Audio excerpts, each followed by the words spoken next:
What's up, everyone? John Rettinger from Techno Buffalo here live from Sony's booth at IFA 2011. And this is not a smartphone, this is a clamshell tablet. The just announced Sony Tablet P. I was a little bit skeptical when I heard of the Tablet P. We've seen it leaked from months and months and months ago. Seeing it actually in person, it's a pretty unique device. Let's go ahead and take a quick look. Let's open it up and take a look at it. It's two 5.5-inch screens. Kind of interesting when you take a look. We'll go ahead and jump home here. First, you can see the interface treats it as one big screen, despite this big gap in the middle. One of the concerns I had was how's it going to feel when you're scrolling up and down over it? And the answer is about what you'd expect. It's not completely smooth. There is a bit of a ledge right there. This part of the screen is a little bit higher, so you feel your finger go over it. If we're browsing a website, let's say we're at Techno Buffalo here, for example, you definitely can scroll. You don't have much of a problem, but you do clearly see that line there. So if you're reading an article and you're scrolling on through, you're going to have to judge whether or not that's going to be a bother for you or not. Something I could probably get used to. You can easily adjust it with just moving your finger, but it is certainly going to be prevalent in there. We'll go ahead and jump in and take a look at some of the specs. So as we mentioned, it does have those two 5.5-inch capacitive screens with a resolution. Zoom right in so you guys can see it for yourself.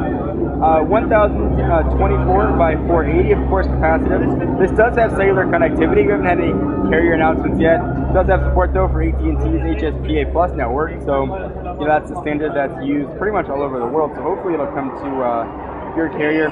Similar specs to the other Sony tablets that we've seen. So it's being powered by NVIDIA Tegra 2, 5-megapixel camera on the back with HD capture. You've got a VGA camera living somewhere on the front. There it is, right there. So you can do your front-facing video chat. So what is this form factor going to do for you? Well, it's a bit odd. First, I kept trying to rotate it to see how an accelerometer would work if I wanted to look at it from a different angle, and I couldn't get anything to rotate. So what is this form factor going to be good for? Well, let me show you one of the applications that Sony's loaded on here. We'll scroll on down to the bottom. Reader by Andrew. For a book, this is a very interesting form factor. Let's go ahead and open up the Jungle Book, for example. You can see what Mowgli and Baloo are up to. It's a pretty good form factor for reading, actually. You're not getting that much text since it is a very narrow screen. As you scroll through, you can see how this could potentially be a nice addition. Obviously, you can change the font size. You can put different books on here, download them, different things. But this is really where the tablet tries to differentiate itself. It's in these sort of reader functions. So we'll go ahead and jump home there, and you can see things rotate right on back. So we do have Sony skin on here. You can see it in the applications. Go ahead and see that right there. They have skin. They've got sort of their Mediascape-esque things on here. No pinch to zoom like we have on the Mediascape UI on the Xperia Arc S. Of course, you have pinch to zoom in the browser, but when you're on the home screen, you do not. Other than that, it's pretty standard honeycomb here. You can see, we are home. You've got your back arrows. You're multitasking right here to jump to different applications. So let's go ahead and jump back into, let's say a game. Crash Bandicoot. This has support for PlayStation. It's PlayStation certified, as Sony's calling it. So you can play a pretty decent cache of PS1 games. So we've seen the tablet. What I'm most curious about is the design. Let's go ahead and close this up. Let's take a quick look at it one more time. There's that 5-megapixel camera that at the time was on the back, and now it sits on the front.